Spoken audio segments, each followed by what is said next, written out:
कहाँ बोलो कहाँ देखे संख्या का ऊपर जाए जाए तक ना ऊपर देख कहाँ देखे करे ना आइबन करे हाँ पैसा पड़ी हाँ पड़े ना पड़े पड़ा काहे ले पड़ा हाँ प्रधान का नाम सुभाष निषाद, सचिव का नाम। सबसे पहले हम आपका नाम जानना चाहते हैं, किस थाने के अंतर्गत आप आते हैं? मैं रामनगीना यादव, सन ऑफ श्री तप्पे यादव, जंगहा थाना अंतर्गत चौकी बरही अंतर्गत हमारा गांव ग्राम सभा चितहरी, ग्राम सभा भरकच्चा, राजस्व गांव चितहरी का मैं निवासी हूं। क्या समस्या है, किसको लेकर प्रेस वार्ता कर रहे हैं? सर, हम प्रेस वार्ता, हमारा ज़मीन का मामला है। हमने 20/2/2024 को एक ज़मीन बैनामा कराया और बैनामा कराने के दिन से ही हम उस पर काबिज़ दाखिल हैं, उस पर अपना जीवन यापन कर रहे हैं। हमारे ही खाते में एक रमाशंकर निषाद पुत्र विश्वनाथ निषाद और सुभाष निषाद पुत्र कैलाश निषाद की पत्नी के नाम से एक हिस्से, भाई के हिस्से नसरुद्दीन के एक हिस्सेदार के दोनों लोगों ने बैनामा कराया और अपना जितना बैनामा कराया उतने शेयर में उन्होंने अपना निर्माण करा लिया और हमारे निर्माण में अब वो कब्जा करना चाहते हैं। और उस हिस्से के लिए हमने जिला पोर्टल पर जिलाधिकारी महोदय से, तहसील पर हम जब थक गए, हमें न्याय नहीं मिला, तो हमने सिविल न्यायालय का रुख किया और वहाँ अपना वाद दाखिल किया और न्यायालय से हमें 29/5/2025 को डिग्री के माध्यम से उन लोगों को सख्त हिदायत दी गई कि आप इनके कब्जा दखल में, शांतिपूर्ण कब्जा दखल में कोई हस्तक्षेप न करें।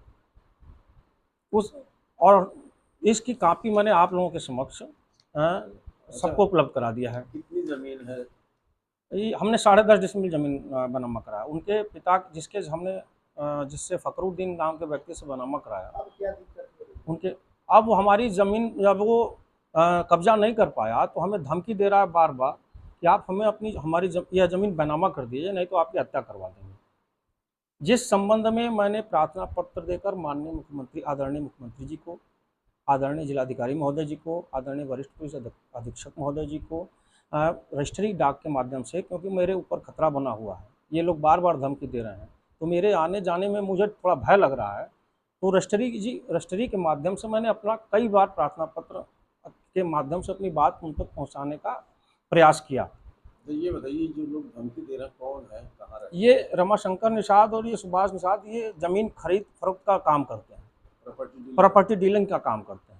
ये किसी ज़मीन को विवादित बनाते हैं और विवादित बना के उसको उलझाते हैं। माफिया भी हैं क्या? जी, भूमाफिया हैं। ये भूमाफिया का ही काम न है, जो विवाद पैदा करे, वो न्यायालय का आदेश न माने। न्यायालय ने सख्त आदेश दिया है कि आप हमारे कब्जा दखल में ये तीनों लोग जो इसमें प्रतिवादी हैं वो हस्तक्षेप न करें। आपके समक्ष है, इसकी प्रमाणित प्रति है मेरे पास न्यायालय की।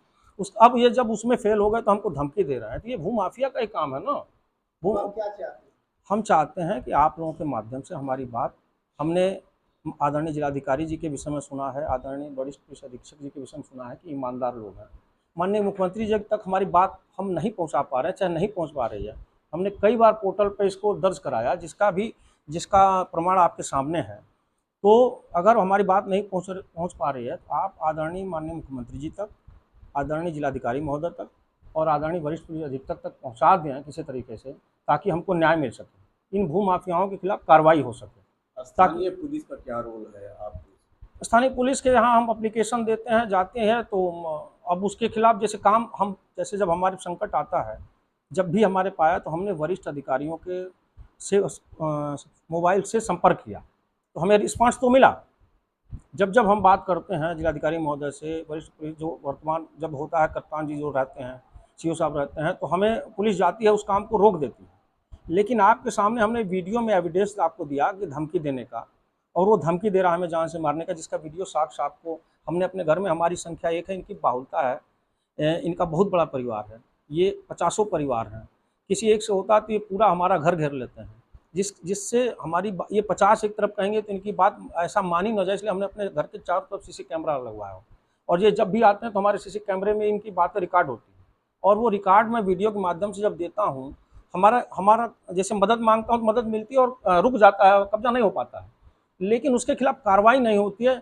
ये इससे संशय बना हुआ है कि वीडियो का साक्ष्य और सीसी कैमरे का साक्ष्य होते हुए भी उसके ऊपर कार्रवाई क्यों नहीं हो रही। दबाव किसी का है? ये जांच का विषय है। मैं आप लोगों से आग्रह करूंगा, वरिष्ठ अधिकारी महोदय लोगों से आग्रह करूंगा कि आप इसमें साफ सुथरा कोई कमेटी गठित करके और जांच करवा के मुझे सुरक्षा दें और न्याय दें।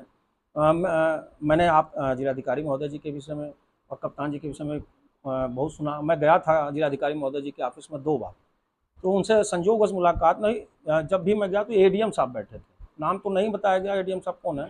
इन 2 बार मैंने प्रार्थना पत्र दिया, वो भी कहाँ गया पता नहीं चला। लेकिन जिलाधिकारी महोदय जी के विषय में मैंने खूब सुना है कि ईमानदार हैं।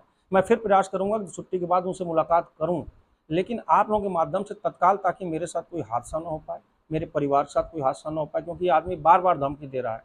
जिसका वीडियो साक्ष्य मैंने आप लोगों को सीसी कैमरे से बना उपलब्ध करा दिया, आप उनको दिखाएं, हमारी बात